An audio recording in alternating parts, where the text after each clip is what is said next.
오늘 디모데후서 2장 3절과 7절에 있는 말씀을 가지고 그리스도인여 정체성을 회복하십시오 라는 제목의 말씀을 전하려고 합니다.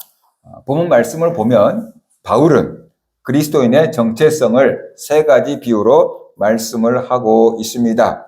첫 번째로 우리는 고난을 두려워하지 않는 좋은 병사다라고 말씀을 하고 있습니다. 바울은 디모데에게 너는 그리스도 예수의 좋은 병사다라고 선언하고 있습니다. 그러면서 나와 함께 고난을 받으라라고 말씀을 하고 있어요. 바울은 단순히 사명을 감당하라라는 말씀을 하기 전에 먼저 정체성을 깨우쳐 주고 있습니다. 왜 그럴까요? 사람은 자기의 정체성대로 살아가게 되기 때문이다라는 것입니다. 바울은 디모데가 흔들릴 수 있는 상황이라는 것을 알고 있었습니다.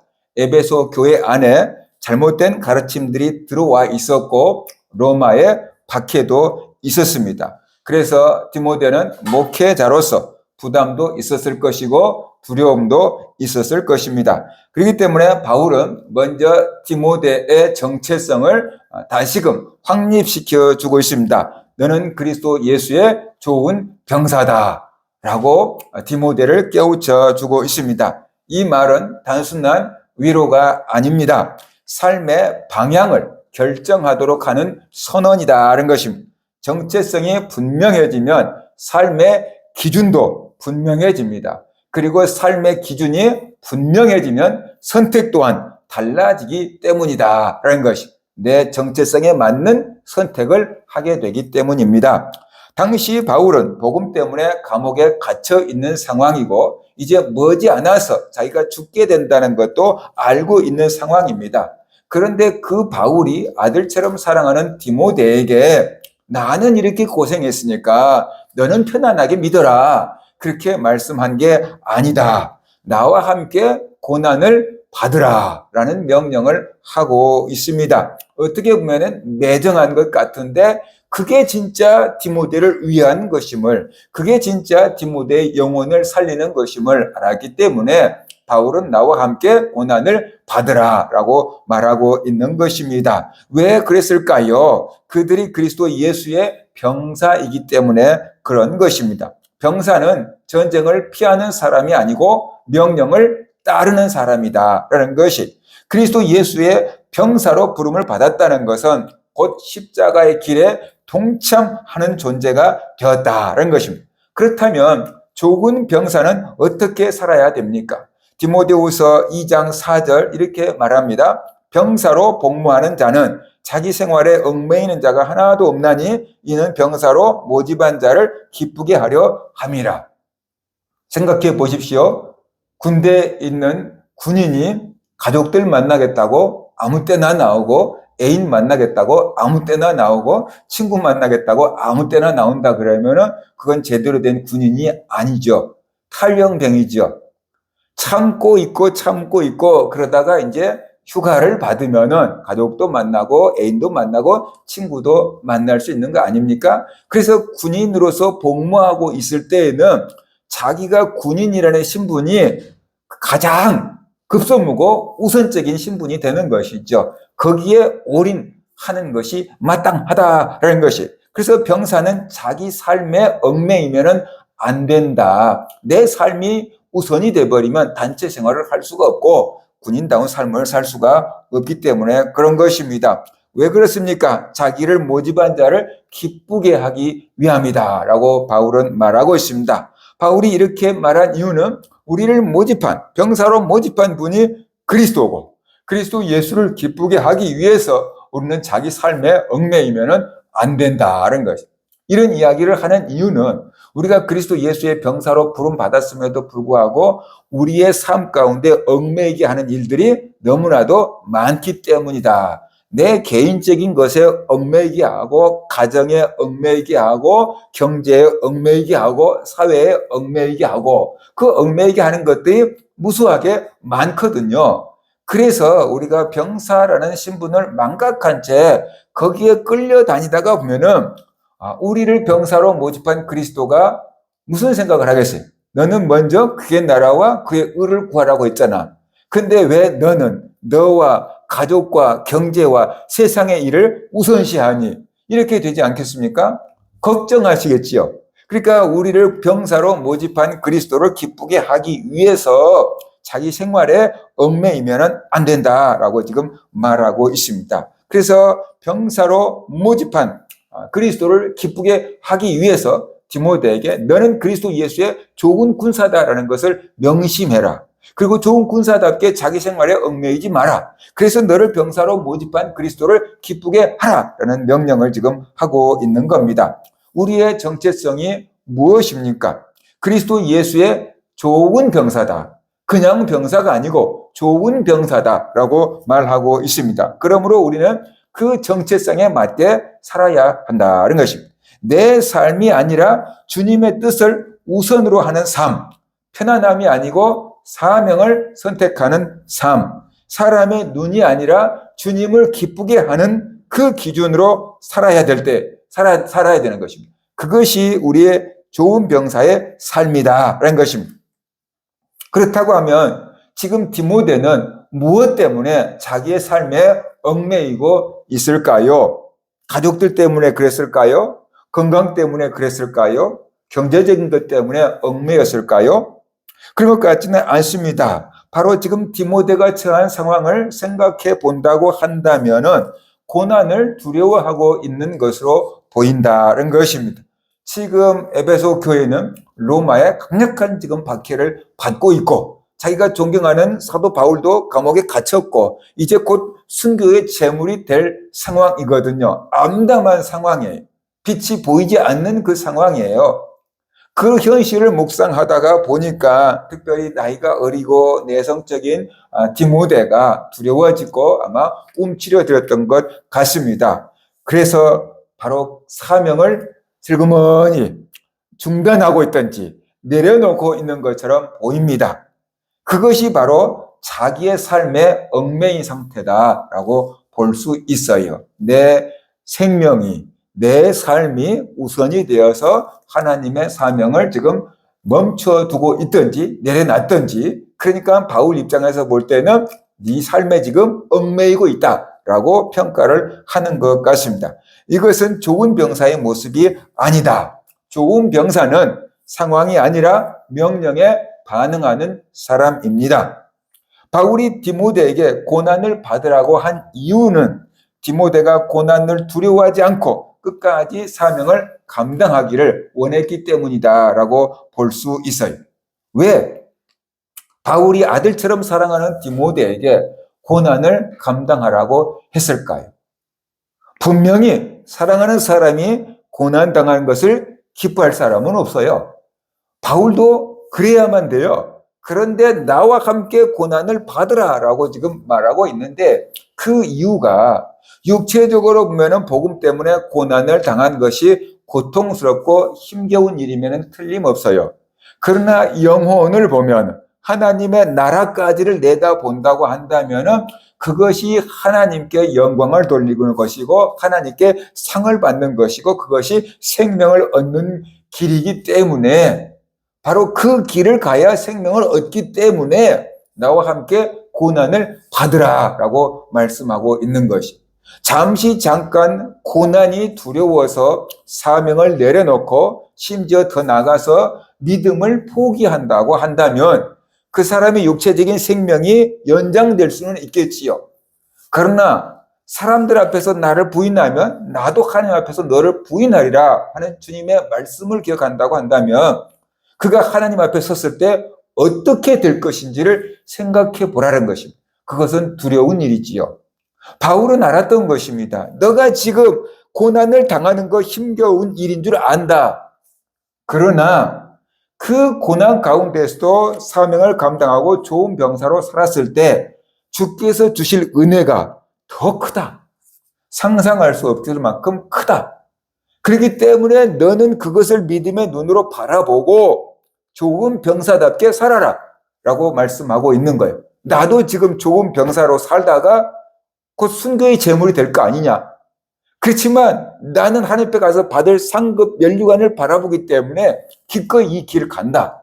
너도 그 하나님이 주신 그 상을 바라보면서 내 뒤를 따라와라 라고 하는 것, 바로 그것이 바울의 마음인 것 같다라는 것이에요. 바울이 입장에서 볼 때 이것이 진짜 생명의 길이고, 이것이 진짜 의미 있는 길이고, 이것이 진짜 하나님을 기쁘게 하는 길이다라는 것을 알았기 때문에 디모데로 하여금 너도 나와 함께 고난을 받으라 라고 당당하게 말할 수 있었던 거다라는 것이에요. 그만큼 흔들리지 않는 믿음을 갖고 있었던 겁니다. 오늘 우리도 동일합니다. 복음 때문에 손해를 볼 것 같고 비난을 받을 것 같을 때가 있습니다. 그럴 때 우리가 포기하고 싶은 순간들도 있습니다. 그러나 그때 기억해야 됩니다. 나는 그리스도 예수의 좋은 병사다.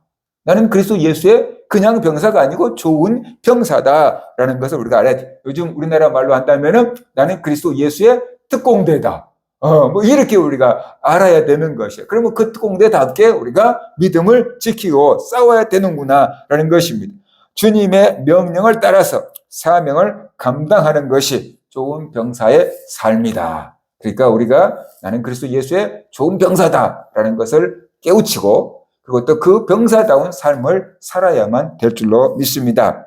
두 번째 비유가 나오는데 우리는 법대로 경주하는 경주자다라고 말하고 있어요.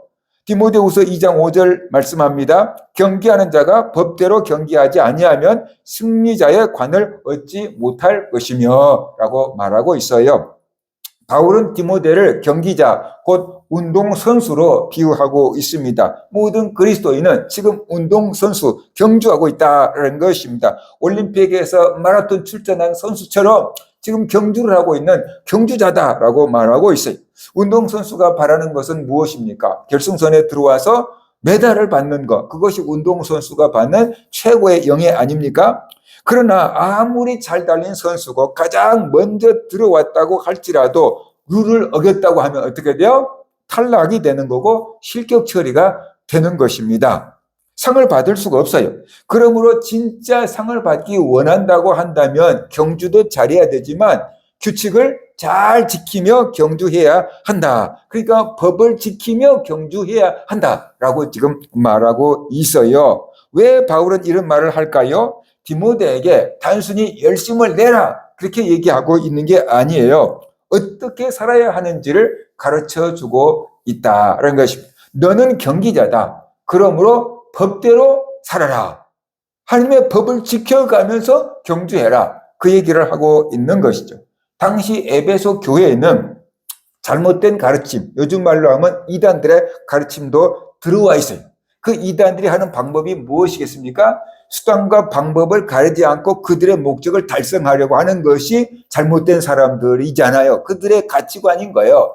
그들은 어떤 목적을 달성하기 위해서 수단과 방법을 가리지 않는 경우가 많거든요. 디모데는 어린 나이에 그들을 대항해서 교회 성도들을 지키고 교회를 지키고 아무튼 많은 고군분투를 했어야만 했습니다. 그러니까 디모데 입장에서는 어떻게 하게 돼요? 저들이 계속 자기에게 편법을 쓰는 거예요. 그러면 나도 어떻게 돼요? 편법을 동원해서라도 막아보고 이겨보고 싶은 유혹이 들 수도 있잖아요. 그래서 바울은 그거 아니야 그러면서 미리서 딱 선을 그어주고 있는 겁니다. 편법을 쓰지 말고 법을 지켜 그렇게 지금 얘기하고 있는 거예요. 저쪽에서 불법을 한다고 너까지 같이 불법을 하면은 안 돼. 그런 얘기를 하고 있는 것입니다. 악의 세력들이 불법을 저지르지만 그렇다고 하나님의 백성들까지 같이 불법을 동원하면 안 된다라는 얘기를 하고 있어요. 법대로 싸우라라는 얘기를 하고 있어요. 우리도 동일한 유혹을 받습니다. 조금만 타협하면 더 쉽게 갈 수 있을 때가 있는 것 같고 인간적인 방법을 쓰면 더 빨리 성공할 것 같은 생각이 들 때도 있고 정직하게 살아가면 손해본 것 같은 세상이다라는 느낌이 들 때도 있잖아요. 그때 우리는 어떻게 돼요? 슬그머니 세상과 타협해 보려고 하는 마음이 들 때도 있다라는 것이에요. 그때 우리가 기억해야 돼요. 나에게 상을 주실 분이 누구인가? 나는 사람들로부터 상을 받기 원하는가? 하나님으로부터 상을 받기 원하는가라는 것이 사람들의 눈을 의식하고 사람들로부터 상을 받기 원한다 그러면은 편법을 쓰거나 타협을 하거나 그래서 뭔가 성과를 내는 것이 의미 있을 수 있어요. 그러나 하나님의 시선을 의식하고 하나님의 상을 바라본다고 한다면은 편법을 쓰거나 타협해가지고는 상을 받을 수가 없는 것이다 라는 것이. 그러니까 나는 누구로부터 오는 상을 받기를 원하는가? 세상으로부터 오는 상을 기대하는가? 하나님으로부터 오는 상을 기대하는가를 우리가 잠깐 점검해 봐야 돼요. 그래서 정말로 하나님으로부터 오는 승리의 면류관을 받기를 원한다고 생각한다면은 우리가 편법을 쓸 것이 아니고 타협할 것이 아니고 법을 지켜가면서 경주해야만 된다는 것이. 사람들의 눈은 속일 수 있지만 하나님의 눈은 속일 수가 없기 때문에 편법을 사용하거나 불법을 동원해서는 안 된다라는 것이. 손해본 것 같지만 우직하게 정직하게 믿음의 길을 법대로 따라갈 때 그 사람이 장래가 있는 거다. 그것이 하나님이 보장해주는 삶이다라는 것이. 편법은 당장에는 잘된 것 같지만 긴 안목에서 보면은 보장이 없는 거다라는 것이. 그러나 정직하게 하나님의 말씀을 따라서 살아가면은 당시에 보면은 어리석은 것 같고 바보 같고 안 되는 것 같지만 긴 안목으로 보면은 하나님이 그 사람을 책임져 준다는 것을 우리가 알고 법대로 경주하는 경주자가 되어야만 한다라는 것이. 그 다음에 세 번째로 우리는 수고하는 농부다라는 얘기를 하고 있어요. 디모데후서 2장 6절 말씀합니다. 수고하는 농부가 곡식을 먼저 받는 것이 마땅하니라 라고 말하고 있어요. 그러니까 바울은 디모데를 가리켜서 영적인 농부다라고 말하고 있어요. 목회자는 성도들의 영혼을 가꾸는 영적인 농부다라고 할 수가 있어요. 목동이다. 이스라엘 백성들은 목축업을 했기 때문에 목동이다라고 얘기했는데 우리 입장에서 보면은 농부다라고 할 수 있는 거죠. 이 비유를 통해서 바울이 말하고 싶은 것은 무엇일까요? 디모데에게 너 농부처럼 수고해라.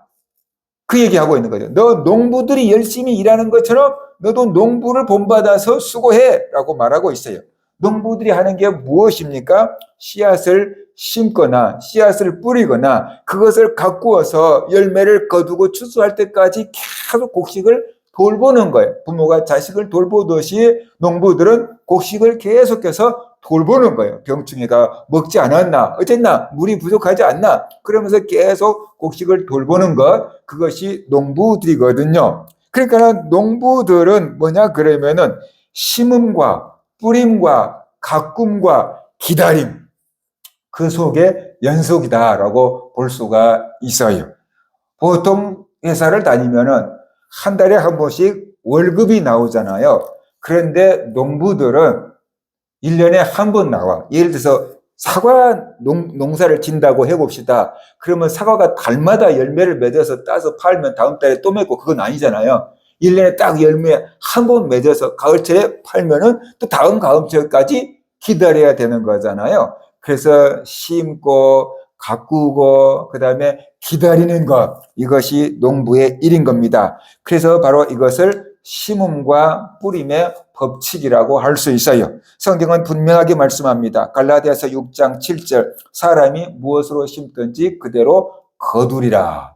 선한 것을 심으면 선한 열매를 맺고 악한 것을 심으면 악한 열매를 맺고 육체적인 것을 심으면 썩어질 것을 거두고 영적인 것을 심으면 영생하도록 열매를 거둔다라고 말씀을 하고 있습니다. 고린도후서 9장 6절에 보면은 적게 심는 자는 적게 거두고 많이 심는 자는 많이 거둔다라고 말씀을 하고 있습니다. 그러니까 많이 거두려고 하면은 많이 심어야 되는 거예요. 과일을 많이 따고 싶은데 사과나무 하나를 심어 놓은 사람과 100그루를 심어 놓은 사람은 수확하는 것이 양이 다른 거예요. 그래서 적게 심은 자는 적게 거두고 많이 심은 자는 많이 거둔다. 시편 126편 5절 눈물을 흘리며 씨를 뿌리는 자는 기쁨으로 거두리로다 라고 말하고 있습니다. 눈물을 흘린다는 것은 땀을 흘리고 눈물을 흘리고 그만큼 애정과 관심을 쏟아 부을 때 기쁨의 열매를 거둘 수가 있다는 것입니다. 이것이 하나님의 나라의 법칙입니다. 심지 않고 거둘 수가 없습니다. 수고 없이 열매를 기대할 수가 없습니다. 왜 바울은 이런 농부의 비유를 말씀하고 있을까요? 디모데가 조급해하지 않기를 원했기 때문에 그런 것입니다. 목회를 하다가 보면 열심히 했는데 열매가 안 나타날 때가 있거든요. 이렇게 열심히 했는데 열매가 안 나타나면 허무하죠. 이거 계속 해야 되나? 그러나 힘든 마음도 들지요. 슬그머니 믿음이 식어지기도 합니다. 그렇기 때문에 농부들은 당장의 열매를 기다리지 않는다. 믿고 기다린다. 그것처럼 너도 낙심하지 말고 믿고 기다려. 그런 얘기를 지금 하고 있는 겁니다. 목회는 단기간에 나타나는 일이 아닙니다. 씨를 뿌리고 기다려야 합니다. 그래서 바울은 말하지요. 수고하는 농부가 먼저 받는다. 즉 수고는 헛되지 않는 거다. 반드시 열매 맺는다. 그 얘기를 지금 하고 있는 거죠. 하나님께서도 동일한 원리를 따르셨어요. 우리한테만 심는 대로 거둔다. 많이 심으면 많이 거둔다. 그렇게 하나님이 뒷짐지고 계신 분이 아니고 하나님도 본을 보이셨어요. 예수님께서도 동일한 그 하나님의 씨 뿌림을 당한 것입니다. 요한복음 3장 16절 하나님은 독생자를 이 땅에 보내셨습니다. 그것은 하나님의 가장 큰 심음이었다. 가장 귀한 것을 주님께서 이 땅에 심은 것입니다. 예수님이 말씀하셨습니다. 하늘의 씨앗이 땅에 떨어져서 죽지 않으면 하늘 그대로 있고 죽으면 많은 열매를 맺는다라는 것이 예수님이 이 땅에 뿌려진 하늘의 씨앗이었던 것입니다. 하나님은 그 하나밖에 없는 외아들을 이 땅에 심으신 것입니다. 그 결과 우리를 비롯해서 많은 영혼들을 구원할 수 있었던 거다라는 것이지요. 그래서 우리가 그 열매를 지금 맺고 있는 것입니다. 그러므로 우리는 오해하면 안 됩니다. 하나님은 심지도 않고 거두시는 분이다라고 생각하면 안 된다는 것입니다. 하나님은 반드시 심음에 대한 열매로 응답하시는 분이시다. 우리는 종종 심지 않고 거두려고 할 때가 있습니다. 기도는 적게 하면서 응답은 빨리 받으려고 하고 섬김은 적게 하면서 열매는 많이 원하고 헌신은 하지 않으면서 축복을 기대할 때가 많습니다. 그러나 이것은 하나님의 원리에 어긋나는 거다라는 것이에요. 많이 거두기 원한다면 많이 심어야 하는 것입니다. 지금 우리의 기도와 섬김과 헌신은 결코 헛되지 않습니다. 하나님은 반드시 우리의 수고에 대한 열매를 주시는 분이기 때문에 그렇습니다. 사랑하는 성도 여러분, 바울은 왜 디모데에게 정체성을 강조했을까요? 정체성이 삶을 결정하기 때문에 그렇습니다. 그래서 바울은 세 가지 정체성을 언급해주고 있어요. 너는 그리스도 예수의 좋은 병사다. 너는 운동 경기하는 경주자다. 너는 농사를 짓는 농부다. 그렇게 지금 디모데의 정체성을 딱 정해주고 있습니다. 그러면서 이 정체성에 맞게 살아라 라고 말하고 있습니다. 우리는 누구입니까? 고난을 두려워하지 않는 그리스도 예수의 좋은 병사입니다. 우리는 법대로 경기하는 경주자입니다. 우리는 수고하며 씨를 뿌리는 영적인 농부입니다. 그러므로 고난 앞에서 물러서지 마십시오. 편법 앞에서 타협하지 마십시오. 결과가 안 보인다고 포기하지 마십시오. 정체성을 붙들고 사십시오. 그럴 때 하나님께서 반드시 우리의 삶을 통해서 사명의 열매를 맺게 하고 순종의 열매를 맺게 하고 믿음의 열매를 맺게 하실 겁니다. 오늘 이 세 가지 비유가 힘겹겠다라고 생각될 수도 있어요. 그런데 7절은 이렇게 말씀을 합니다. 내가 말하는 것을 생각해 보라. 주께서 범사에 내게 총명을 주시리라. 우리가 이 정체성을 붙잡고 살아갈 때 하나님께서 우리에게 총명을 주신대요. 그렇게 살아갈 수 있도록 총명을 주신대요. 그렇게 열매를 맺을 수 있도록 지혜를 주신대요. 우리 힘으로만 하는 게 아니고 우리가 하나님의 말씀을 붙잡고 살아갈 때 하나님께서 감당할 수 있는 힘과 능력을 주신다는 것이에요. 그러니까 우리가 이 하나님의 약속을 붙잡고 그리스도 예수의 좋은 군사로 살아가고 법대로 경주하는 경주자로 살아가고 수고하며 씨를 뿌리는 농부로 살아갈 수 있게 되기를 주의 이름으로 축원합니다.